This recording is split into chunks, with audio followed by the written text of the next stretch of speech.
คณะผู้พันต่างประเทศศูนย์กลางภาคได้จัดกองประชุมเผยแพร่เสื่อมซึม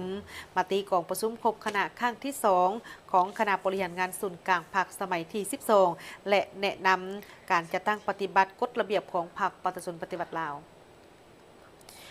ในเมื่อวันที่ 9 กรกฎาคม 2026 นี้อยู่ที่สำนักงานคณะผู้พันต่างประเทศศูนย์กลางภาคได้มีการจัดกองประชุมเผยแพร่เสื่อมซึมมติกองประชุมครบคณะครั้งที่2ของคณะบริหารงานศูนย์กลางภาคสมัยที่12และคำแนะนำการจัดตั้งปฏิบัติกฎระเบียบของพรรคสมัยที่12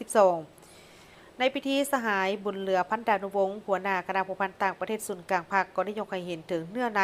สำคัญของมติกองประชุมครบคณะครั้งที่2ของคณะบริหารงานศูนย์กลางภาคสมัยที่12เป็นต้นแมนการพิจารณารับรองเอาแผนดำเนินงานของคณะบริหารงานศูนย์กลางภาคสมัยที่12แบบแผนวิธีเฮ็ดเวียกและการพัวพันระหว่างเลขาคณะบริหารงานภาคกับประธานคณะกรรมการปกครองเมืองนครการสร้างตั้งตาแสงการจัดตั้งและการเคลื่อนไหวขององค์คณะพรรคหากฐานแผนพัฒนาเศรษฐกิจสังคมแห่งชาติ5 ปี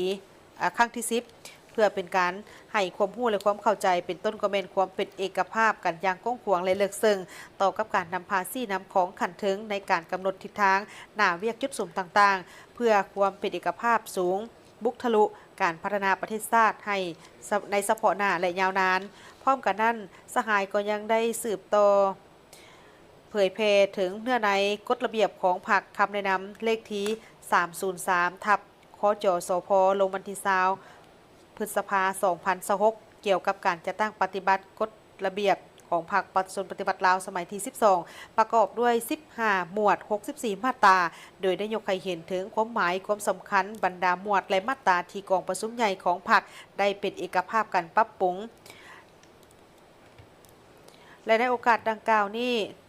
ทางสหายบุญเหลือพันดานุวงศ์ก็ยังได้เน้นหนักให้สมาชิกพรรคพนักงานคณะผู้พันต่างประเทศศูนย์กลางพรรคทุกสหายจงยกสูงความรับผิดชอบต่อกับหน้าที่การเมืองของตนกำแน่นเนื้อในจิตใจของบรรดาเอกสารสำคัญดังกล่าวนี้นำไปจัดตั้งพันขยายเข้าในเวียกงานให้ปรากฏผลเป็นจริง